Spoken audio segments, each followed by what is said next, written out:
Parece que é uma impressão gravada numa tela do funcionamento da própria psique, não te Da parece? própria psique, é.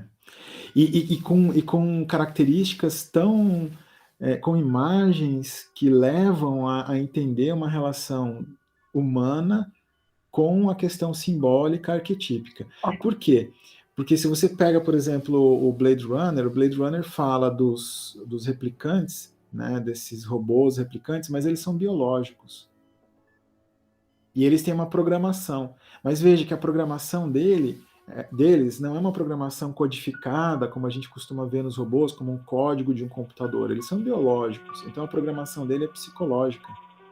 Eles criam toda uma história de vida, incutem no robô e ele passa a viver aquela história criada e ele começa a perceber que tem alguma coisa errada ali e ele vai procurar o seu criador.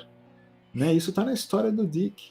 Né? O Dick diz assim, ó, nós robôs, esses robôs que estão aí, os robôs chamaram no filme de Nexus 6. Eu não sei como o Dick chama no livro, eu acho que nem dá esse nome no livro para os replicantes. Mas nós, robôs, estamos procurando o nosso criador. E ele faz isso lá atrás, né? O Blade Runner é um texto mais antigo, chamava Do Androids Dream with Electric Ships? Será que os androides sonham com ovelhas elétricas, né? Ou ovelhas eletrônicas? Né? E é daí que vem essa série, eu acho que a série mais recente de TV que tem as histórias do Dick é a Electric Dreams, que é uma série que foi publicada na Inglaterra e está na Amazon, né? Tem acesso na Amazon. E eu acho que no Brasil, uma das que fez muito sucesso, tem feito muito sucesso, é O Homem do Castelo Alto. Adorei quando eu assisti, adorei.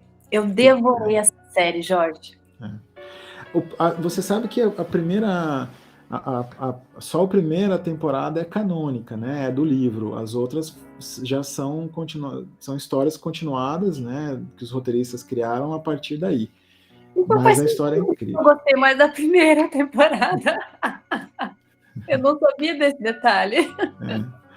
Mas de qualquer forma, parece que tem muita coisa muito bem construída nessa série, porque aí tem toda a questão de dramaturgia, tem toda a questão das relações, mas ela traz algumas coisas muito interessantes, assim, do ponto de vista coletivo, né?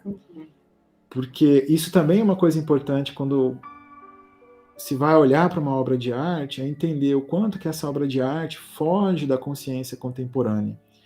E aí é onde os visionários parecem que vêm à frente do seu tempo, né? O Dick escrevia, muito da ficção científica que ele escreveu, demorou 20, 30 anos para entrar no mainstream, para a consciência contemporânea começar a aceitar aquilo como viável. O próprio Blade Runner tem 7 versões. As primeiras versões eles foram editando porque as pessoas não entendiam o filme. Porque o filme tinha uma coisa visionária que, para a época, a consciência contemporânea não aceitaria e rejeitaria, inclusive. Né?